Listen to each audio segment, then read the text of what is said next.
Boa noite, boa noite, boa noite, boa noite. Sejam bem-vindos. Pode chegar, gente, sejam bem-vindos. Graças a Deus, mais uma quinta-feira, mais um programa da Sussu. Boa noite, gente. Boa noite para todo mundo. Deixar meu beijo de boa noite. E aí, como é que foram da semana? E ó, graças a Deus, tudo em paz, né? Estamos aqui. Gente, vocês já perceberam que na semana que vem já é Natal? Vocês já perceberam desse pequeno detalhe? Que acho que é no sábado, não é? Dia 24? Já, meu Deus, meu Deus, meu Deus. Ó, mas graças a Deus, né? Chegamos até aqui, né, gente? Teve gente que nem chegou até aqui. Graças a Deus, agradecer primeiramente a Deus por mais um programa da Sussu. E aí em 2023 a gente vai para 2 anos de programa da Suzeli todas as quintas-feiras. E aí agradecer a Deus pela oportunidade e aos pedagógicos também, o William Carlinhos, deixar meu beijo dizer que eu estou morrendo de saudades dos dois, porque desde então, depois que a gente, né, diminuiu um pouquinho o ritmo, o passado concurso da secretaria, os desencontros, né, como na época da secretaria estava bem corrida, então a gente se encontrava muito. Então deixar meu beijo, meu abraço. Não estamos nos vendo presencialmente, mas onlinemente, praticamente todos os dias, né? Não só com eles, mas com os demais professores. E agradecer a todo mundo que está aí assistindo o programa. Se eu falar para vocês que a gente vai ter uma big revisão, tu vai acreditar em mim? E aí, ó, esse materialzinho aí, ó, topzera, topzera, principalmente para quem vai fazer prova nos próximos dias. Tem prova agora domingo para o pessoal de Lusiânia, não tem? Vai cair o ECA, ó, já sabe, pelo menos, uma questão de ECA vai estar lá. Aí você deve pensar, ai, professora, só uma criatura, essa é minha questão. Se você acertar, você já passa na frente de um monte de gente que eventualmente não tem acertado ela. Então, se vier minha, já tá de bom tamanho. Se tiver 2, 3, melhor ainda, porque eu sei que o ECA vocês dominam, viu? Eu sei que vocês sabem bastante. Estudo, conhecimento, em cima de conhecimento. E é o pessoal que vai ter prova aí mais pra frente, se não me engano, Saquarema. Quem mais, gente, vai ter prova mais pra frente? Agora eu não estou lembrado, mas tem uma galera aí pelo Brasil que vai ter prova aí. Cara, teve prova semana passada de Paraupebas, teve prova... ai, não me lembro, mas teve umas provas... Ó, prova da PC Goiás. Delegado e agente da PC Goiás. Delegado foi na semana retrasada e a gente foi agora, domingo passado agora, caiu o ECA, né? E aí, depois eu vou trazer as questões pra gente fazer, não tá nesse material, porque esse material foi preparado a semana passada. E ó, vou pegar aqui nosso material, a gente vai ter que tem bastante coisa aí, eu quero trabalhar esse material todo, e aí por conta disso, eu vou concentrar aqui no material aqui, você concentra do seu aí e a gente vai, para não perder tempo e ver todo o nosso material de hoje, tá bom? Eu coloquei um resumão bem legal, coisas para você completar, mas ó, o ECA basicamente está completo aqui. Se você pegar esse material com carinho aí, você tem todo o material necessário para você fazer sua prova, tá? Vamos começar? Vamos então, simbora. Já vamos de cara, vou pegar aqui primeiro, né, programa da Suzeli, vou deixar aqui o meu Instagram, porque lá eu tô sempre postando aula, sempre postando Suzeli Veloso, sempre postando material, correção de questões. Então, caso você ainda não está me seguindo, segue aí, tá bom? Oncinha, que aí a gente vai se falando por lá também. Peraí, gente, deixa eu arrumar aqui meu... Isso, pagar tudo, escrever tudo de novo. E vou botar, cadê? Aqui, @Suzeli Veloso. E a gente vai hoje de programa da Suzeli, ó. Vamos começar, vamos falar aqui, ó. Primeiro, quando se fala em ECA, a gente sabe que o ECA é a Lei 8.069, de 13 de julho de 1990. Esta lei, ela trouxe aí, né, o Estatuto da Criança e do Adolescente, e eu coloquei um conceito sobre o ECA, né? O ECA é um conjunto de normas do ordenamento jurídico brasileiro que tem como objetivo a proteção integral. Não se esqueça que o ECA inaugurou a doutrina da proteção já ia escrever, a doutrina da proteção integral da criança e do adolescente, que até então não existia. Com base no ECA, a criança e o adolescente passaram a ser sujeitos de direitos e, portanto, protegidos integralmente. Não se esqueça que essa proteção integral, o ECA nasceu aqui, ó, do artigo 227 da Constituição Federal.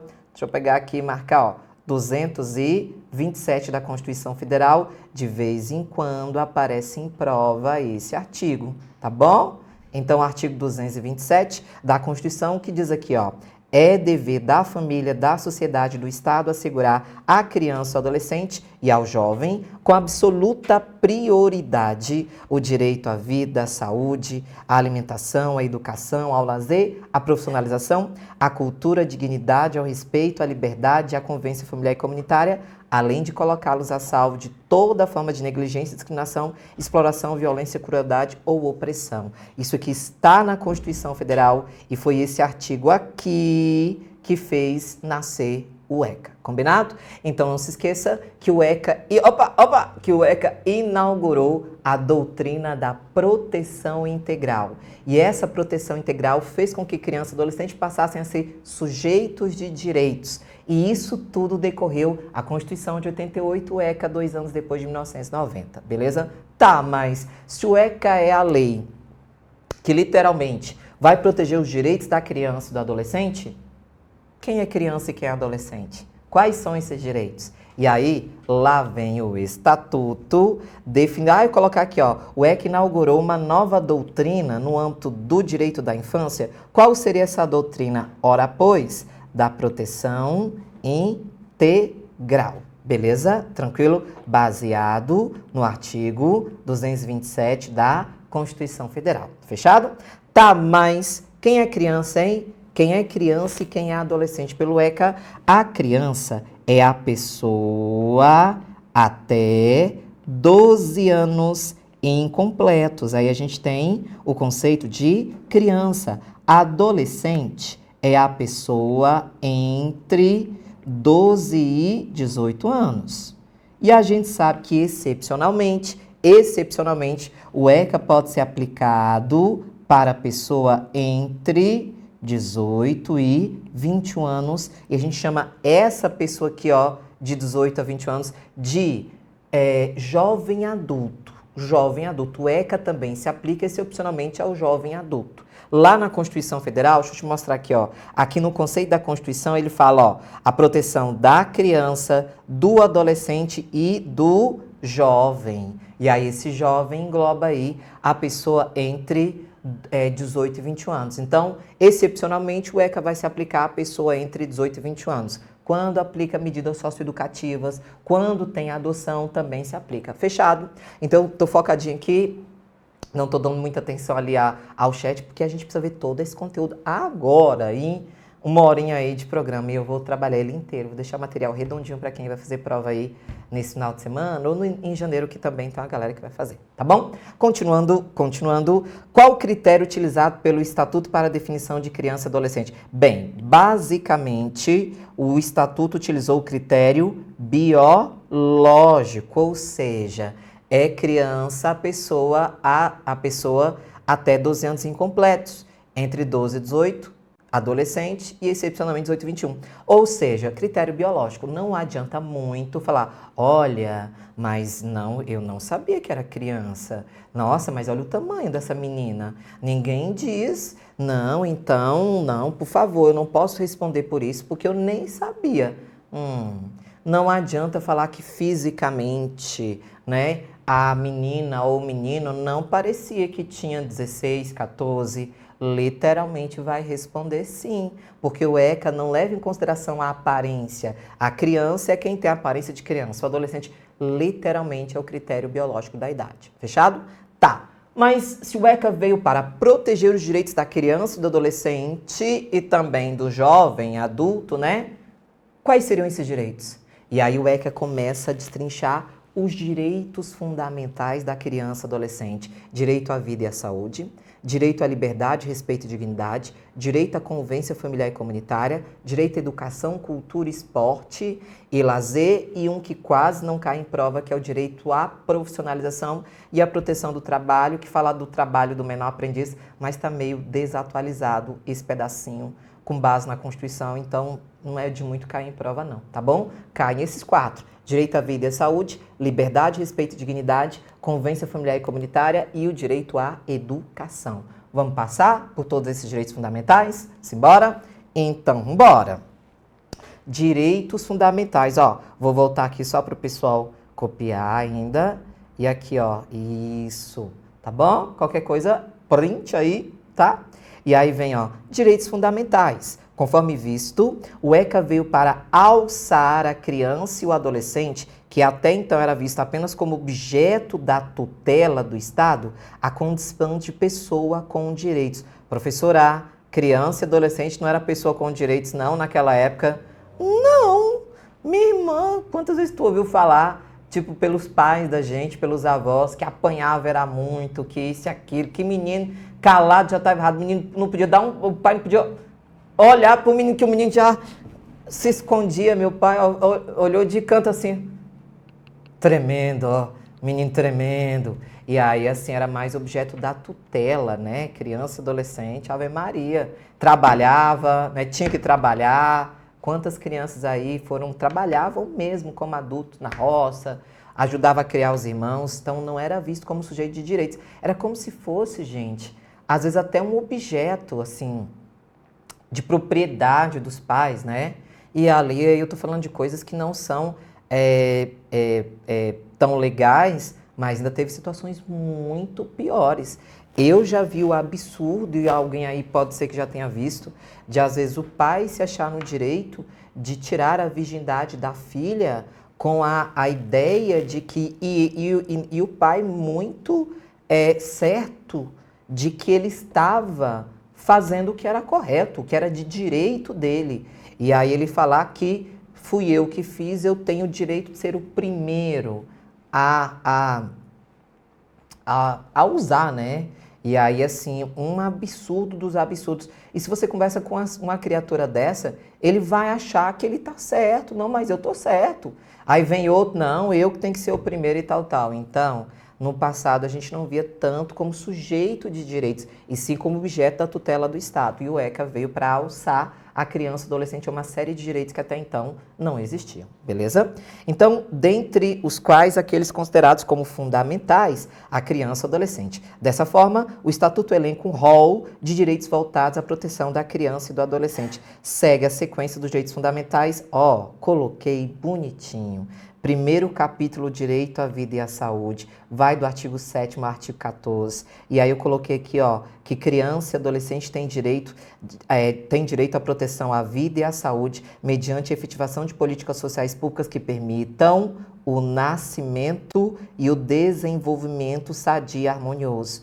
E como a gente fala de nascimento e desenvolvimento, óbvio que o ECA precisava olhar para a gestante. Se eu garanto direitos à gestante, eu garanto aqui, ó, o nascimento sadio da criança.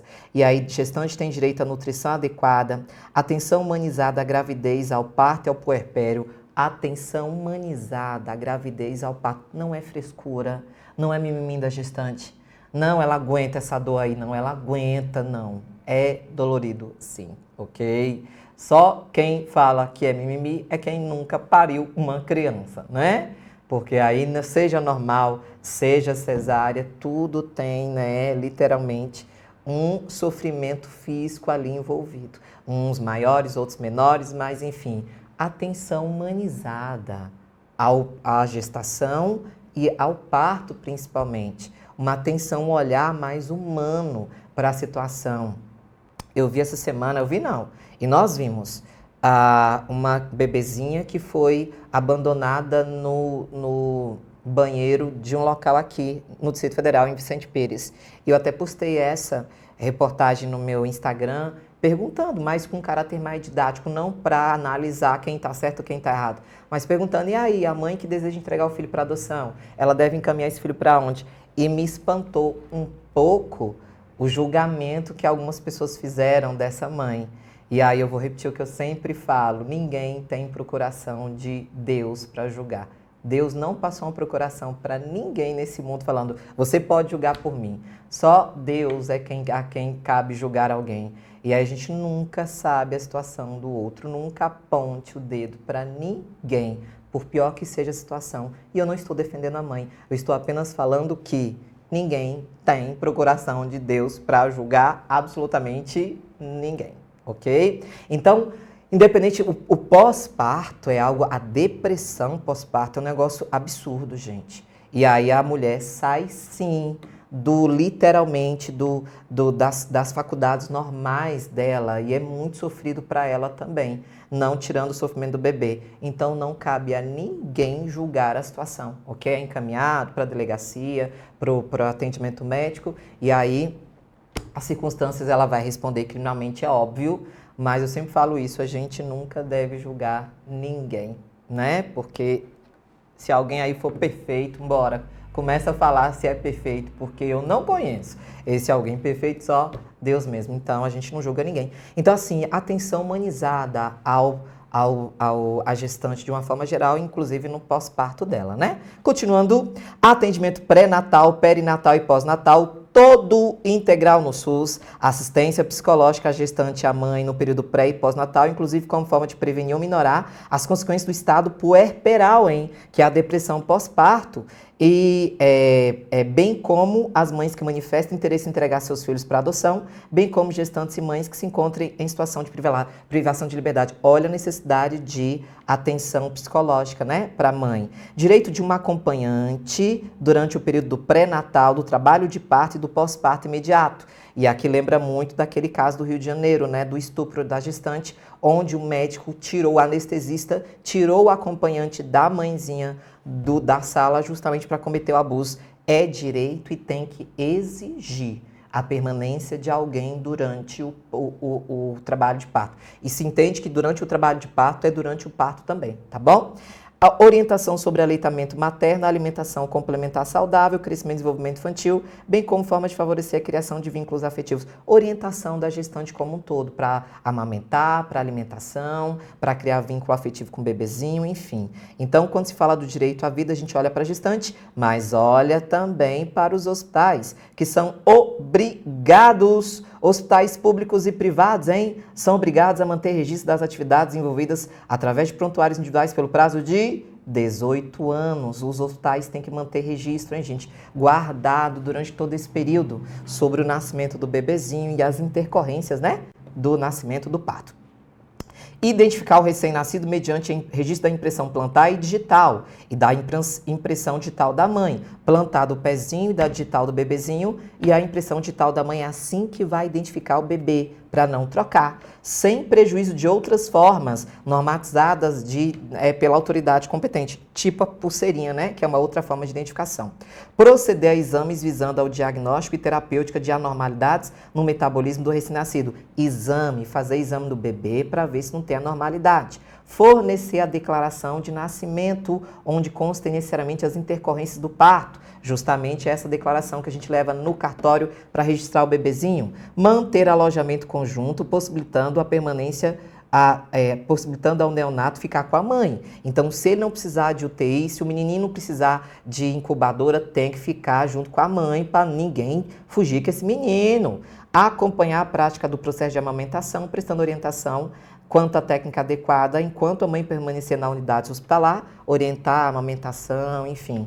Permanecer em tempo integral de um dos pais nos casos de internação de criança ou adolescente. Criança ou adolescente internado, inclusive na UTI, os pais têm direito de permanecer. Esse é o direito à vida e à saúde. E aí vem suspeita de maus tratos. A simples suspeita de castigo físico, tratamento cruel degradante, cuja definição é dada lá no artigo 18, ou maus tratos, termo que deve ser interpretado de forma ampliativa, compreendendo a violência em todas as suas formas, inclusive de ordem psicológica, negligência além do abuso sexual, já torna a comunicação obrigatória. Comunicar para quem? Para o conselho tutelar, tá bom? Suspeita ou confirmação de maus tratos, castigo físico, tratamento cruel degradante, tem que comunicar ao conselho tutelar. Aqui, mais especificamente, está falando do médico, direito à vida e à saúde do médico, da enfermeira, dos profissionais da saúde que se deparam com uma suspeita ou confirmação, Deus o livre, né, de maus tratos. Gestantes ou mães que manifestem entregar seus filhos para adoção serão obrigatoriamente encaminhadas aqui, sem constrangimento, ok? À Justiça da Infância e da Juventude, beleza? E aí encaminha para lá e ninguém tem que constranger esta mãe. Olha, olha, boa. Fechamos o direito à vida e à saúde, vamos ali para o direito à liberdade, gente. Liberdade, respeito e dignidade. Liberdade, artigo 16, respeito, artigo 17 e a dignidade, artigo 18. Vamos começar com o direito à liberdade. Ir, vir e estar nos logradouros públicos e espaços comunitários, ressalvadas algumas restrições legais. Tem lugar que criança e adolescente não pode frequentar, hein? 2. Opinião e expressão, crença e culto religioso, brincar, praticar esporte, divertir-se, participar da vida familiar e comunitária sem discriminar o menino, participar da vida política na forma da lei, que é no caso do adolescente que pode votar, buscar refúgio, auxílio e orientação. Esses são aspectos do direito à liberdade. Cai demais em prova. E o respeito, hein? E o direito ao respeito? Direito ao respeito consiste na inviolabilidade da integridade física, psíquica e moral da criança e adolescente, abrangendo a preservação da imagem. Gente, ó, é por esse direito aqui que o rostinho da criança, do bebezinho, se você assistiu a matéria que passou aqui no DF, do bebezinho, da bebezinha que foi abandonada pela mãe lá no banheiro do negócio lá em Vicente Pires agora, essa semana, há 2 dias atrás agora, você vai notar que na reportagem, bichinha grandinha, gordinha, né, parecia ser tão fofinha, tão bonitinha assim, que eu digo que o rostinho não foi mostrado, não pode. Ó o ECA aqui, ó, preservação da imagem. O rostinho não pode ser mostrado de bebezinho, nem de criança ou adolescente, tá bom? Isso é direito ao respeito, hein? Respeito. Vambora. Vambora, gente. Identidade não pode dizer o nome, né, da criança. Geralmente colocam só as iniciais da autonomia, dos valores, ideias, crenças, espaço e objetos pessoais. O respeito, respeitar a criança. E o mais cobrado em prova é o direito à dignidade, o artigo 18, que fala que é dever de todos velar pela dignidade da criança e adolescente, pondo-os a salvo de qualquer tratamento desumano, violento, aterrorizante, vexatório e constrangedor. É o que a gente chama de desviaveco. Artigo 18, mais cobrado em prova, gente. O mais cobrado em prova. E aí, continuando, nesse artigo 18, a gente define o que é castigo físico e o que é tratamento cruel ou degradante. E aí, ó, o que é castigo físico? E aí fala, né, que os pais, os integrantes da família ampliada, aqui, ó, o artigo 18A estabelece que a criança e o adolescente têm direito de ser educado e cuidados sem uso de castigo físico ou tratamento cruel ou degradante como forma de correção, disciplina, educação ou qualquer outro pretexto, pelos pais, integrantes da família ampliada, responsáveis, agentes públicos executores de medida socioeducativa ou por qualquer pessoa encarregada de cuidar deles, tratá-los, educá-los ou protegê-los.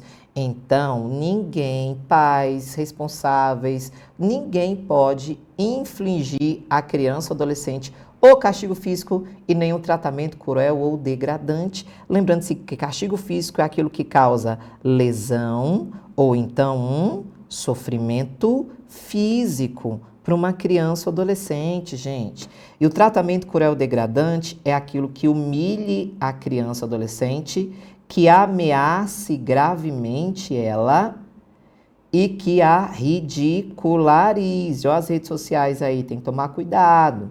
Ridicularize. E aí, nesse caso, cabe aí as punições para quem aplica o castigo físico e o tratamento cruel ou degradante. Campeão de prova.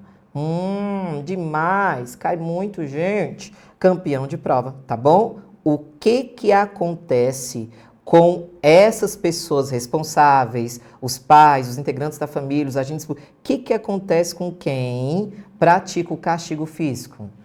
Aqui é para os adultos, tá? Isso aqui é para quem, ó? Os pais, os integrantes da família, os responsáveis, agentes públicos, qualquer pessoa que utilizar castigo físico, olhe as medidas que serão aplicadas a essas pessoas. Encaminhamento a Programa Oficial Comunitário de Proteção à Família, tratamento psicológico ou psiquiátrico, encaminhamento a cursos ou programas de orientação, obrigação de encaminhar a criança para um tratamento e advertência também cai em prova. E é muito comum eu ouvir falar assim, ó, eu escutar assim, professora, mas cadê a prisão? Cadê a prisão desse povo, professora? Esse povo não vai preso, professora. Não, aqui pelo ECA não. Pelo Código Penal vai, mas o ECA não é a legislação penal. Então o ECA só vai prever essas medidas aqui, encaminhar para um tratamento, encaminhar para um programa de apoio, de orientação, conversar aí com o pai, pai não faça isso, pai não faça isso. Mas a parte criminal vai acontecer, mas é lá no direito penal, não é aqui pelo ECA, tá bom? O Conselho Tutelar é quem vai aplicar essas medidas, tá bom? Todas elas são aplicáveis pelo Conselho Tutelar, tá bom? E aí tá aqui, ó, a observação. Todas essas medidas são aplicáveis. São aplicáveis? Não, são aplicadas. Aplicadas pelo Conselho Tutelar, tá bom? São aplicadas pelo Conselho Tutelar. Fechado? Conselho Tutelar, não há necessidade do juiz aplicar essas medidas. O próprio Conselho Tutelar tem competência para aplicar todas elas, tá vendo? Todas essas aqui. Aos pais, aos responsáveis, beleza? Joia! Então, fechamos o direito à liberdade, ao respeito à dignidade. Bora pro direito à convivência familiar e comunitária. E esse é um direito muito importante. É o direito que diz que a criança ou adolescente é direito dela ser criado e educado no seio da sua família. E, excepcionalmente, numa família substituta. Adoção, por exemplo, assegurada a convivência familiar e comunitária em ambiente que garante seu desenvolvimento integral. E aí é esse capítulo que fala do poder familiar, que é o poder que os pais possuem em igualdade de condições para exercer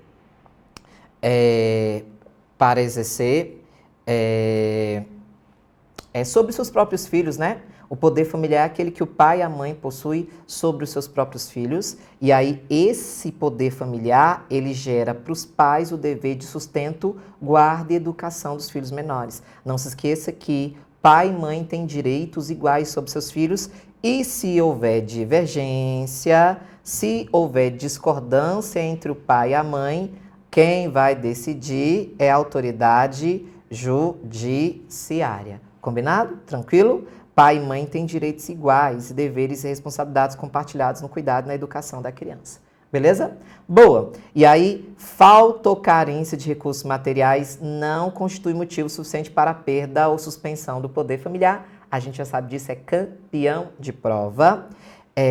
Se a família está numa situação financeira ruim, deverá obrigatoriamente ser incluída em serviço e programa de proteção, apoio e promoção da família. Esses programas sociais. Condenação criminal do pai ou da mãe não implica a destituição do poder familiar, exceto se a condenação for por crime doloso, sujeito a pena de reclusão, contra outra em que igualmente tem o poder titular, ou contra o filho ou outro descendente. Esse aqui é um campeão de prova. A condenação criminal, ser condenado criminalmente por um crime qualquer, não faz com que o pai ou a mãe venha a perder o poder familiar, a não ser que ele cometa um crime doloso, sujeito a pena de reclusão contra outrem que tem o mesmo direito que ele, ou seja, a mãe matou o pai dos meninos, ou o pai matou as mães, ou que isso ocorra contra os próprios filhos. Aí ocorre a destituição do poder familiar, tá bom? Bora continuar? Bora continuar.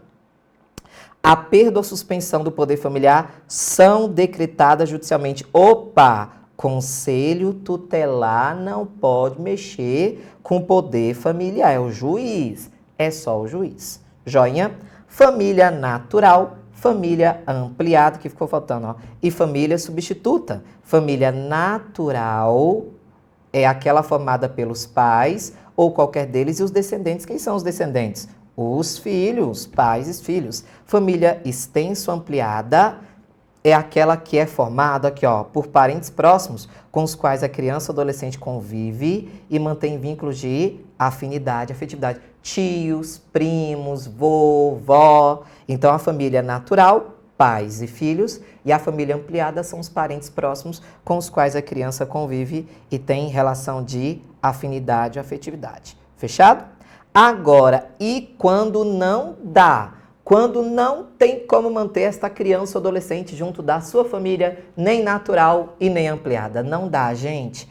Abuso, violência, opa, afasta do convívio familiar. Mas aí já vai para adoção? Não, vai para um programa de acolhimento institucional, numa instituição, um abrigo ou numa família acolhedora, ok? Então, quando não dá para manter a criança ou adolescente no seio da sua família natural, nem tio, nem ninguém ampliada, vai para adoção, calma, calma. Primeiro vai para um acolhimento até o juiz decidir se tem como ajeitar essa família, ele voltar, ou se não tiver, ele ir para adoção. E aí entra nos programas de acolhimento, tanto institucional como acolhimento familiar, que é, né, aquela situação bem específica que a criança e o adolescente é afastado do convívio familiar e literalmente vai para um acolhimento em uma família ou numa instituição, né, de atendimento. Reavaliação da medida. Se a criança ou adolescente for para uma instituição de acolhimento, essa medida tem que ser reavaliada no máximo a cada 3 meses, podendo o juiz competente decidir pela possibilidade de reintegração, volta para a família ou então vai para a adoção para uma família substituta. A permanência da criança ou adolescente em programa de acolhimento institucional não se prolongará por mais de 18 meses, salvo comprovada necessidade que atenda ao seu superior interesse devidamente fundamentada pelo juiz. E a manutenção ou a reintegração da criança à sua família é sempre preferencial, tá, gente? Então, as medidas de acolhimento são tomadas quando criança e adolescente deve ser afastado da sua família. Só o juiz pode determinar isso. Ao ir para o acolhimento, a medida é reavaliada. Vão lá ver o menino no máximo a cada 3 meses. E o período máximo de permanência num acolhimento, numa família acolhedora, 18 meses, a não ser que o juiz fale, vai ter que ficar mais um tempo. E aí o adolescente ou a criança permanece até quando o juiz entender que ela vai ficar lá, tá bom? Bora mais? Bora! Apadrinhamento afetivo. É um programa voltado para crianças e adolescentes que vivem em situação de acolhimento. Então estão lá no abrigo ou estão na família acolhedora. E aí, com o objetivo de promover vínculos afetivos seguros e duradouros entre eles e a pessoa da comunidade que se dispõe a ser padrinhos ou madrinhas. Esse ano voltarei a ser madrinha afetiva, se Deus quiser. E ó, quando a criança ou adolescente está no acolhimento, lá no abrigo ou então na família acolhedora, elas são incluídas num outro programa, que é o programa de apadrinhamento, para que elas tenham vínculos externos, alguém da comunidade que vai ser madrinha ou padrinho dessa criança, vai acompanhar, inclusive vai ficar de olho nela, para não fazerem arte, judiarem delas no abrigo ou lá na família acolhedora, tá bom? Qualquer pessoa pode ser padrinho ou madrinha, desde que seja maior de 18 anos e não esteja nos cadastros de adoção. Boa. Continuando. Eu coloquei algumas coisas sobre apadrinhamento, maiores de 18 anos, não inscritas no cadastro de adoção, pessoas jurídicas também podem apadrinhar, enfim, né? Tem alguns detalhes. Família substituta, guarda, tutela ou adoção. Quando a criança ou adolescente está lá no acolhimento, no abrigo ou na família acolhedora, que não dá para voltar para a família, aí vai para uma família substituta, guarda, tutela ou então adoção. Combinado? Caminhando. E aí eu coloquei a guarda, destina-se a regularizar a posse de fato, pode ser deferida liminarmente ou incidentalmente nos processos de tutela ou adoção. Não se esqueça que a guarda obriga a assistência material, moral e educacional à criança e adolescente. Quem tem a guarda de uma criança tem que criar, educar e dar assistência material. E não se esqueça que a guarda pode ser revogada a qualquer tempo.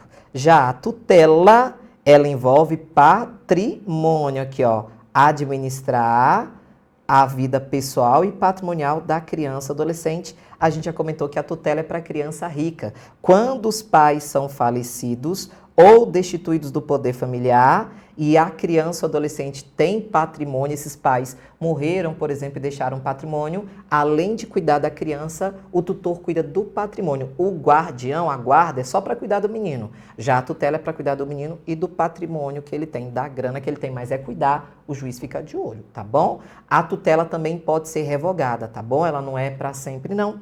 E por fim, a adoção. E aí você tem a medida de adoção, ela é irrevogável. Lembrando-se que só vai para adoção depois que não tem mais jeito de voltar nem para a família natural, nem para a família ampliada ou extensa. E aí vem as regras de adoção, né? O adotando, a criança ou adolescente, deve contar no máximo com 18 anos. O adotado, ele passa a ser filho com todos os direitos e deveres que outro filho. Aí a gente tem aqui a adoção unilateral, que é padrasto ou madrasta pode adotar o enteado. Podem adotar os maiores de 18 anos, independente do estado civil. E aí vem as regras de adoção. Não podem adotar os ascendentes, que são, por exemplo, os avós e os irmãos. O adotante tem que ser pelo menos 16 anos mais velho que o adotado. Os divorciados e separados podem adotar juntos, não tem problema. E por aí vai as regrinhas de adoção, tá bom? Eu vou avançar por conta do nosso horário. Direito à educação, cultura, esporte, lazer. E aí não se esqueçam que a criança e adolescente tem direito à igualdade de condições para acesso e permanência na escola, tem que ser respeitado pelos educadores, pode contestar os critérios avaliativos, podendo recorrer, tem direito de organizar entidades estudantis, tem direito de escola pública gratuita próximo da sua residência, garantindo-se vaga no mesmo estabelecimento a irmãos que frequentam a mesma etapa ou ciclo da educação básica. Os pais têm direito de participar do processo, de ter ciência do processo pedagógico. O ensino obrigatório e gratuito é um direito público e subjetivo e o não oferecimento desse ensino gera a responsabilidade da autoridade competente. E rapidinho, hein? Rapidinho mesmo. Dever do Estado. Ensino fundamental obrigatório e gratuito, lembra? É dever do Estado. Progressiva extensão e gratuidade para o ensino médio. Lembrando-se que o ECA está desatualizado, mas é assim que a gente encontra em prova. Atendimento educacional especializado aos portadores de deficiência, preferencialmente na rede regular. Creche pré-escola de 0 a 5 anos. Acesso aos níveis mais elevados de pesquisa, de ensino. Oferta do ensino noturno regular, adequada às condições do adolescente trabalhador. O material didático escolar, transporte, alimentação e assistência à saúde. E o recenseamento, beleza? Dirigentes do estabelecimento de ensino comunicarão aos pais ou responsáveis. E aí, ó, aqui, ó, comunicarão ao Conselho Tutelar os casos de maus tratos envolvendo os alunos, reiteral das faltas injustificadas e evasão escolar, lembra? E evasão escolar e repetência, elevados níveis de repetência. Isso aqui, os dirigentes devem comunicar ao Conselho Tutelar. Maus tratos envolvendo os alunos, faltas injustificadas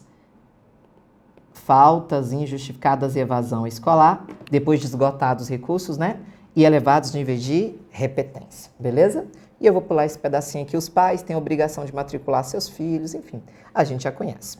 E aí vem as medidas pertinentes aos pais que violam os direitos da criança e do adolescente. Os pais que descumprirem todos esses direitos que a gente viu, o que acontece com os pais? Aquela primeira parte que a gente viu o que acontece com os pais foi no caso de castigo físico e tratamento cruel degradante. E aqui, quando fere o direito à educação, direito à convivência familiar e comunitária, o que acontece com os pais? Vamos colocar. Encaminhamento a programa oficial comunitário de proteção e apoio à família. Encaminhamento, inclusão em programa de tratamento de alcoólatras e toxicômanos. Tratamento psicológico psiquiátrico, encaminhamento para um programa de orientação, obrigação dos pais de matricular o filho e acompanhar sua frequência escolar, obrigação de encaminhar a criança para um tratamento, advertência, perda da guarda, destituição da tutela e suspensão, destituição do poder familiar. Essas três aqui últimas, ó, só o juiz pode aplicar, tá bom? Essas últimas aqui, só o juiz pode aplicar, beleza? E por fim, Conselho Tutelar. Tá aqui, ó. Vamos entrar no Conselho Tutelar, que por fim é o órgão que vai cuidar de todos esses direitos que a gente viu. Revisão batidão. Revisão, uma horinha pra gente fazer a revisão de todo o ECA. Então é rápido mesmo. Caso você tenha perdido, depois tu volta lá, porque a aula vai ficar gravada, tá bom? Não tem problema não. Bora mais? Conselho Tutelar é órgão encarregado pela sociedade zelar pelo cumprimento dos direitos da criança e do adolescente. Quais são as características do Conselho Tutelar? Ele é um órgão permanente, autônomo e não jurisdicional. É o que a gente chama de órgão PAN, permanente, autônomo e não jurisdicional. Não pertence ao judiciário autônomo. Ninguém manda, né, no conselho tutelar. E permanente, o conselho não pode ser extinto, beleza? Permanente, autônomo e não jurisdicional. Em cada município, em cada região administrativa do DF, haverá no mínimo 5 não, 5 é ali, ó, os membros. Um conselho tutelar no mínimo, como órgão integrante da administração pública local, composto de, agora sim, 5 membros, escolhidos pela população local para um mandato de 4 anos, permitida a recondução por novos processos de escolha. Observação importante, vamos botar aqui, lei municipal ou distrital, lei municipal distrital, irá definir dia, horário e local de funcionamento do conselho, tá? E local de funcionamento do conselho. Funcionamento do conselho, beleza? Então, o ECA não fala qual é o horário do conselho tutelar. Cada município e o DF, por meio de lei, vai definir o dia, o horário e o local de funcionamento. Beleza? Tranquilo? Joia? Lei municipal ou distrital irá definir dia, hora e local de funcionamento do conselho tutelar. Sim, o que precisa, hein? Para ser conselheiro tutelar, quais são os requisitos? Bem, tem que ter idoneidade moral, não é? Segundo, idade superior a 21 anos. E terceiro, residir no município. Beleza? Esses são os 3 requisitos para ser candidato a conselho tutelar. Fechando. Já bem no finalzinho. Observação nada. Direitos dos membros do Conselho Tutelar. Remuneração, a ser definida em lei. INSS, cobertura previdenciária. Férias anuais mais 1/3, licença maternidade, paternidade e gratificação natalina. Esses são os direitos do conselheiro tutelar. A remuneração, cada município DF é quem vai definir, tá bom? Por fim, observação importante. Vamos botar aqui, ó. A função de conselheiro tutelar é serviço público relevante, ou seja, muito importante, e gera a presunção de idoneidade moral. Joia? Então, quem é conselheiro gera aí a presunção de que é idôneo moralmente, idoneidade moral. E aí vem as atribuições do conselho: atender crianças e adolescentes, atender e aconselhar os pais, promover a execução de suas decisões, encaminhar a autoridade judiciária os casos de sua competência, expedir notificações, requisitar certidões. E aí vem as atribuições do conselho. E aí, assim, ó, as decisões do conselho tutelar só poderão ser revistas pelo juiz, ok? Se o conselho tutelar entender necessário o afastamento do convívio familiar, tem que comunicar para o Ministério Público vai para a Justiça. Escolha dos conselheiros, já sabem, em data unificada. O ano que vem, hein, vai ter eleição para conselheiro tutelar. Escolha, né? No primeiro domingo de outubro do ano subsequente às eleições presidenciais. Do ano subsequente às eleições presidenciais. Fechado? Presidenciais. E, por fim, o prazo para a data unificada em todo o território nacional, no primeiro domingo de outubro do ano subsequente às eleições presidenciais, portanto, o próximo ano. E a posse? Quando é que o conselheiro tutelar toma posse? No dia 10 de janeiro. Ó, finalzinho aqui, vem falando só da escolha, já colocamos, é só repetindo a posse, tá vendo? E a escolha e tal. E, por fim, os impedimentos, os parentes que não podem servir ao conselho tutelar. Fechado? E aí vai ficar só os exercícios que não deu pra gente fechar.